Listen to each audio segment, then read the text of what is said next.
So here at the Lasercron Center, the roller mill has become really off-center. Let me show you exactly what I'm talking about.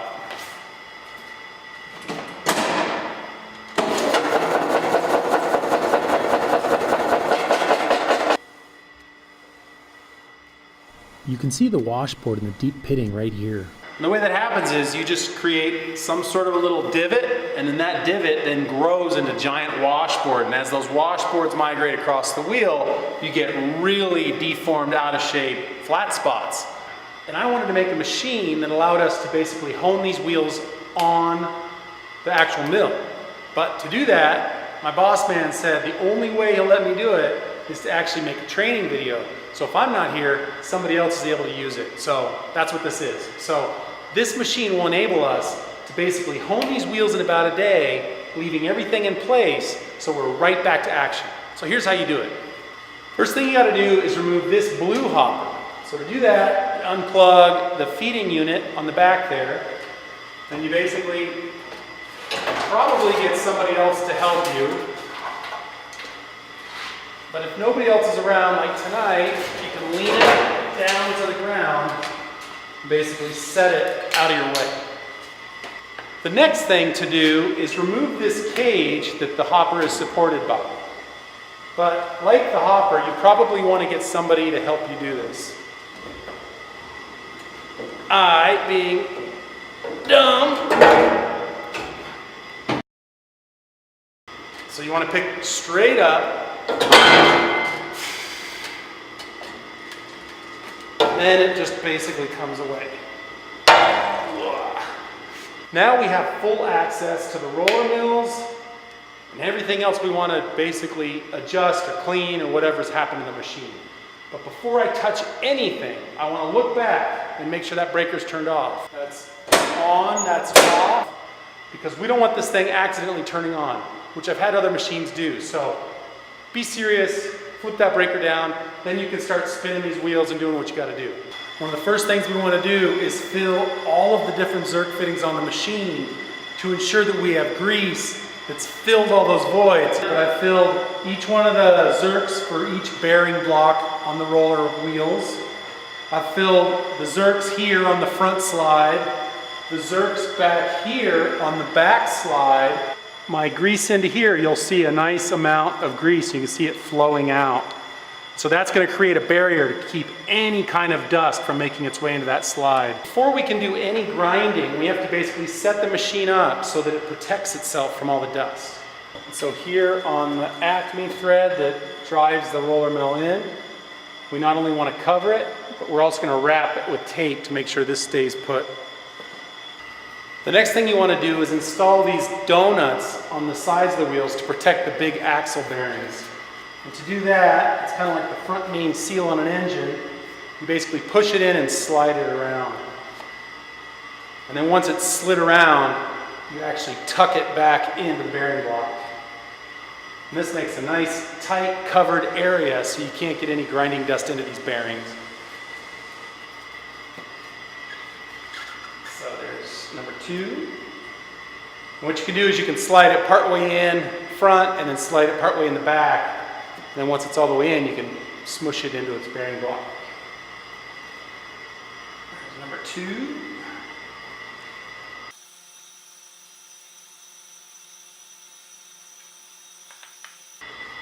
And if you're having an issue, you might want to actually add some grease so this slides easier.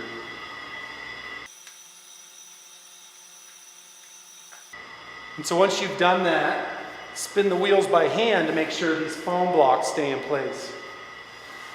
Just pull out all these Zerk fittings on top because they're going to be in the way, and we want to either cover them with duct tape or plug them with paper towel. Now before you do anything with the rollers, you want to open them up and drop in this protective shield. This keeps your fingers, any tools, anything from falling down in here. And it's a big safety precaution. So make sure before you're playing with these rollers, you put this plate in here, and it could actually save your life. Next thing, we're going to pull these front bolts out like that. The inside one here, you really don't have any access. So what you can do is you can put it right side up, grab your wrench, and use the end of it to actually get your leverage. And with that, you can spin it loose. And then go quick. Next, we throw in our little posts, and these are what's going to hold the jig. So those go back in to those bolt holes. And you'll notice the heads on these can be tightened with 3/8 of an inch socket. And these you want pretty snug. You do not want them to come loose when this whole thing is vibrating and the grinder's cutting away at these wheels.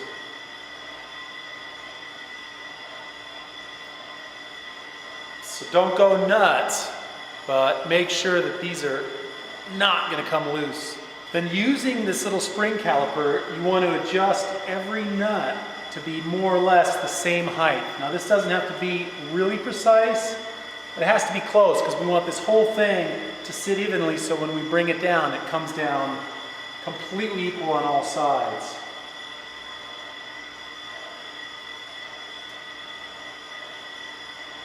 So now that all these nuts have been adjusted at the same height and they're sure to clear the crown of these bearing blocks, you're going to put on these two plates. And they're different on each side. One, you'll notice, has the holes offset to this post. The other one has the holes in line with this post. The one that's offset is where the grinder is going to be coming back end into. You'll see in a minute. So you got to make sure that on the front it's oriented so the sparks fly out. And so to do that, the one that has the holes offset to the post goes on this side. And the one, the holes in line with the post, goes on this side. You got to tuck it underneath this little flap that's on the belt cover. And then once you do that, you can throw the other nuts on and lock it down. And when those are on, you can use a 3/4 inch wrench to really get those snug. I can't reiterate enough that you do not want this thing to come vibrate loose, because if the grinder starts dropping into these wheels, you have a big problem. So now that we have the base established, let's check out this grinding attachment. So this is the mechanism that I made to actually finish the wheels on the roller mill. And so all it is just 2 linear slide bearings and then a little collar that grabs onto the grinder. And then we have these 2 tabs on each end that are rounded so that we can adjust our wing nuts every time we spin this to basically keep up with the grinding wheel getting smaller and the roller mill getting smaller as well. So let me show you how to put this thing together. And so the way this comes in is it comes in from the outside, and as you put it in, you wiggle it back and forth until you can really get that basically tight and slammed against this vertical collar. And then once that's in, take an Allen wrench and tighten that. And you want this pretty tight because the grinder is vibrating, the roller mills are vibrating. So you really don't want anything to come loose, because if it comes loose, you chance messing up those wheels. Once that's in, take your grinding wheel, preferably a new one. That thing slides in there. Put your retaining collar on. And you want to put the collar on so that the inner, basically there's like an inner flare that goes in too. That helps center that grinding wheel. And so what you do is you put that outer locking nut on, spin it down, and then to finally tighten it up, there's a little locking mechanism right down here on the grinder, this little black tab. So hold that thing down, and really all you got to do is spin this by hand, because the way the threads are set up is it's self-tightening. So get that about as snug as you can. Then we have our dust collector and our guard. That you put over the grinding wheel first, and then after you do that, you drop it onto these little posts. Posts are on. Put on your little 1/4 inch nuts, and then snug these down with a wrench. Once that's snugged down, this thing's ready to get thrown back onto the roller mill. You want to do it in such a way that they both come down evenly, or you can't get any fight it. Just like I'm doing. There you go. So once that thing is down, on both sides you put a little brass washer and a wing nut, making sure the slight camber aims upward.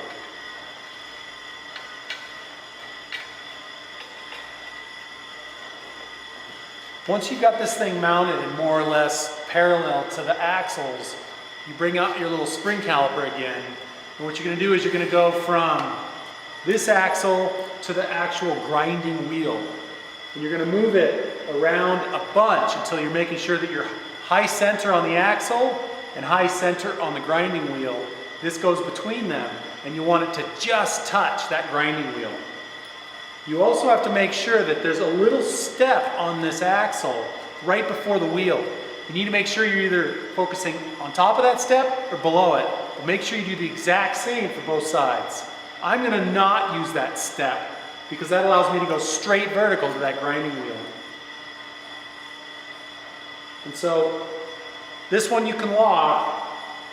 Make sure you have the definite measurement by wiggling it back and forth a bunch before you go to the other side. And so now I know this just barely touches that grinding wheel because I've wiggled it enough and know it does it, barely touching it. Push it to the other side, and now this side is the one that you're going to adjust using your wing nuts here. And so I can see that I'm almost 1/16 of an inch off. And so I bring the bottom one down, bring down the top one until they're locked again, and then see if I can actually touch the wheel. And so that's too much, so I'm going to back off a bit.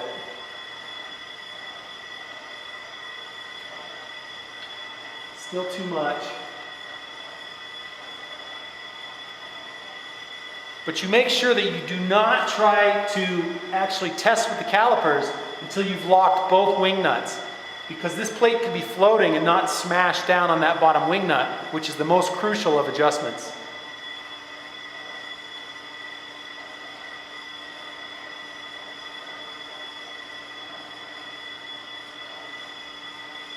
So right there I've got it. So now that I've got this adjusted, I want to mark the alignment of the wings on each nut for the bottom wing nut. I'm going to do that on both sides, and that's the relative position that I always want both of them in. If I spin them both down a half turn, I want them back in line with those marks, and I know the whole machine has precisely come down a half a turn on those wing nuts. First thing necessary is mark the lowest spot of each milling wheel. So the mark, we can see through the gap. Its biggest right down there. So what we want to do is mark that not only on the wheel, but also on the side in case we lose that from grinding. You set the depth, and then you spin away from that low spot, pretty far ways, and make an initial cut, and then start cutting around that low trough. And you want to do that, and you want to jump around the wheel, because if you start your lowest cut near the lowest part of the wheel, the grinding disc will wear out so quickly that you'll still have a high spot on the opposite side of the wheel, because by the time you've gotten there, you've worn out your grinding wheel. So jump around when you make a new initial cut after you've set that low depth. Now that I'm about to grind, I'm going to wear a dust mask, eye protection, and ear protection. And all of these are crucial because you're dealing with things that are flying all over the place. You're dealing with a lot of dust. So make sure you've got everything on before you turn anything here on. So now that we're ready to go, I can finally plug in the grinder, plug in the vacuum, put on the suction hose. The vacuum fitting can be loose, but make sure to tape the hose up to the handle to keep it up and out of the way. Now let's get to grinding. Notice the speed I pulled across the wheel. This is an average speed on a shallow cut. You'll be much slower for deeper cuts.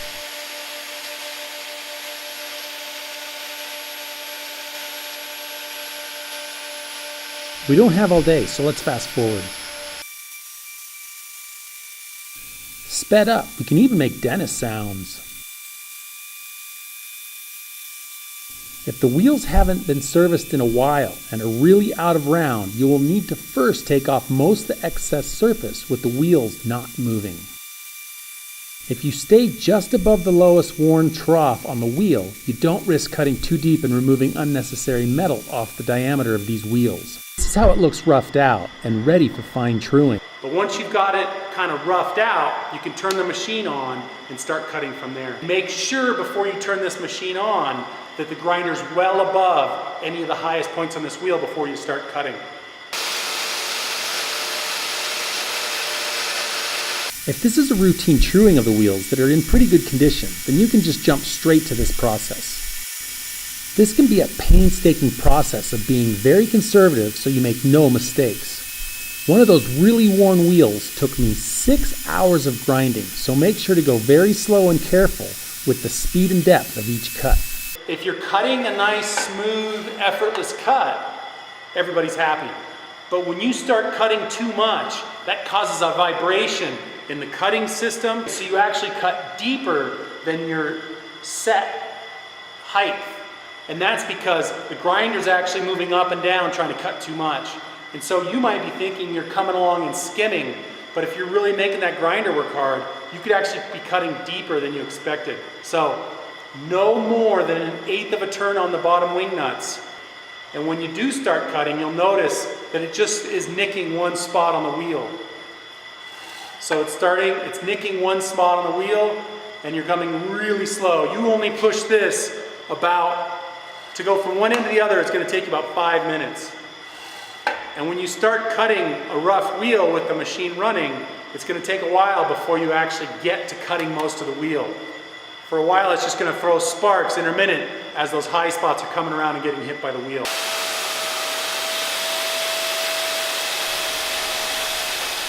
This is the beginning of a tedious project.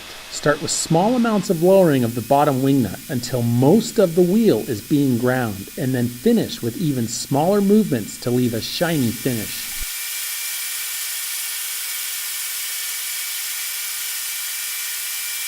Just to make this video as painful on you as it was to grind, here's ample footage of the process.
Your final cuts on each wheel should spin the lower wing nut no more than a 1/16 of a turn. This ensures a smooth, shiny finish with no more of that chatter from the grinder.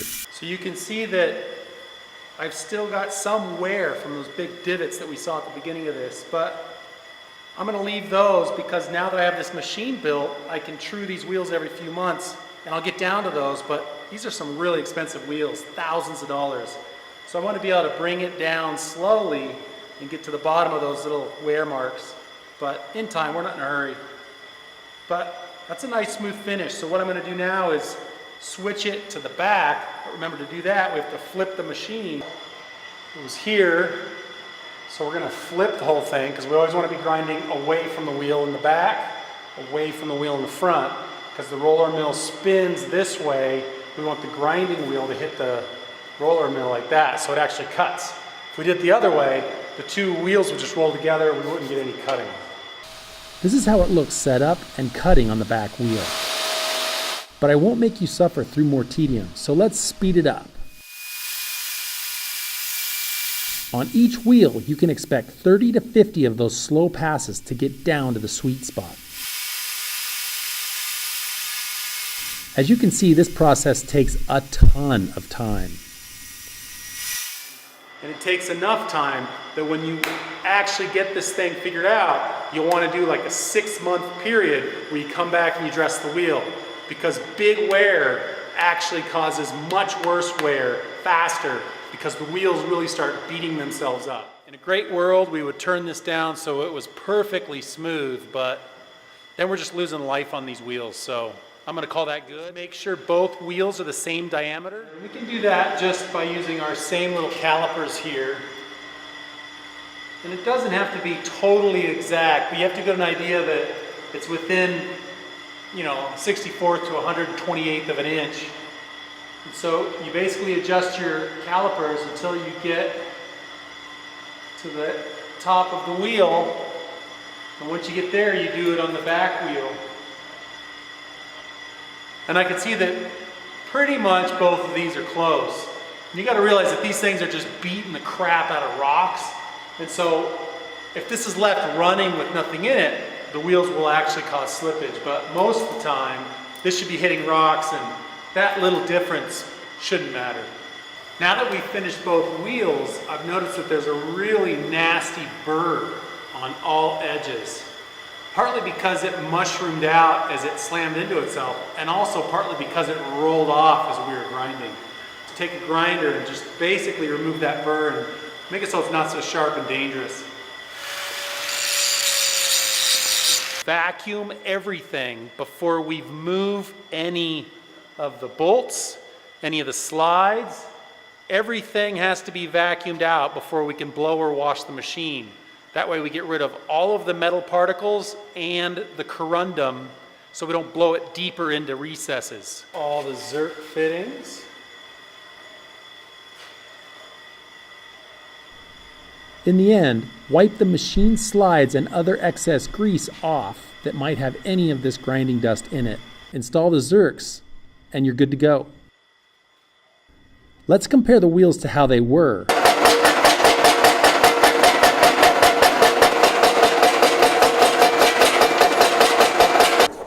To how they are now. So right there, you can actually just hear how smooth they roll together once again. All we gotta do now is put back on that frame thing, put on the blue hopper. We're back to business. Pekka, I hope you're happy.